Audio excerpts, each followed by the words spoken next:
Jadi sekarang kita lihat jangkitan penyakit melalui vektor. Okey, apa itu vektor? Okey, vektor adalah haiwan yang memindahkan patogen. Apa itu pula patogen? Okey, patogen adalah virus ataupun bakteria yang menyebabkan sesuatu penyakit. Jadi penyakit jangkitan melalui vektor ini adalah vektor yang selalunya adalah haiwan. Jadi haiwan ini membawa ataupun serangga membawa patogen pada kaki ataupun dalam darah mereka dan memindahkan patogen ini ke host yang lain. Jadi di bawah ini merupakan patogen dan juga vektor yang membawanya. Okey, contohnya adalah lipas. Kenapa kita perlu hapuskan lipas? Okey, jadi pada lipas ini membawa patogen salmonella. Okey, yang boleh menyebabkan cerit-berit. Okey, yang kedua adalah lalat. Okey, lalat juga membawa patogen salmonella. Okey, ketiga adalah nyamuk Aedes. Nyamuk Aedes membawa virus denggi. Okey, yang boleh menyebabkan demam denggi. Okey, yang keempat adalah nyamuk Aedes juga. Okey, masih lagi nyamuk Aedes.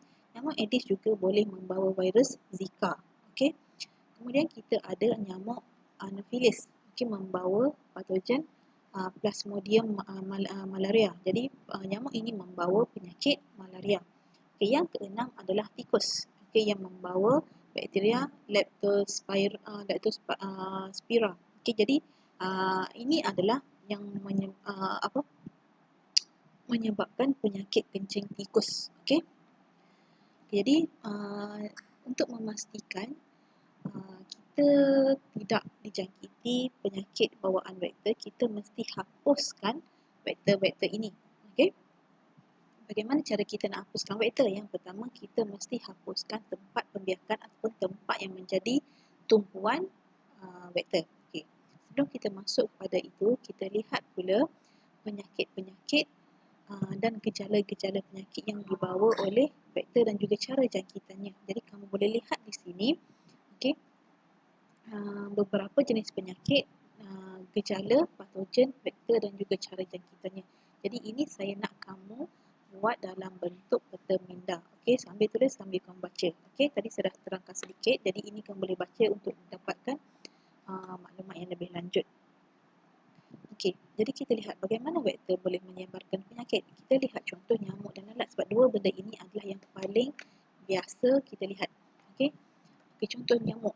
Okey, untuk nyamuk contohnya penyakit demam denggi. Okey, jadi nyamuk Aedes membawa patogen Aedes di dalam darahnya. Okey, jadi bila nyamuk menghisap darah seseorang yang tidak ada virus ni, dan dalam badan nyamuk ini ada virus Aedes tadi. Jadi bila dia gigit, virus daripada badan yang melekat yang ada dalam darahnya akan dipindahkan ke badan orang yang digigit tadi.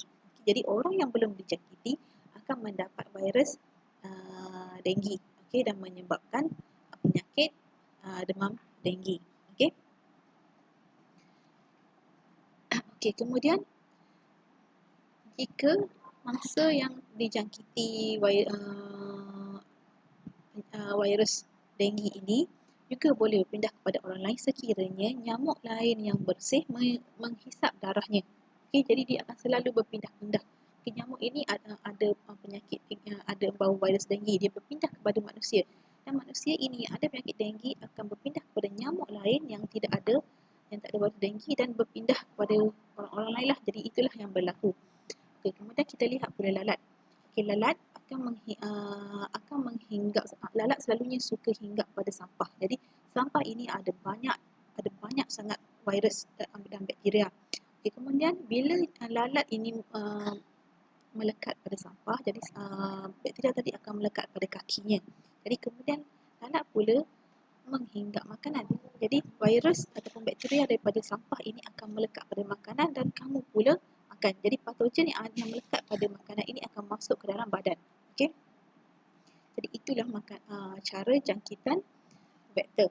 Okay, cara vektor menyebarkan penyakit. Okey. Jadi kita lihat mekanisme untuk menghalang penularan penyakit berjangkit. Okay, pada peringkat awal kita ada 3 peringkat untuk menghalang penularan penyakit berjangkit. Yang pertama adalah peringkat primer, yang kedua adalah peringkat sekunder dan yang ketiga adalah peringkat tertier.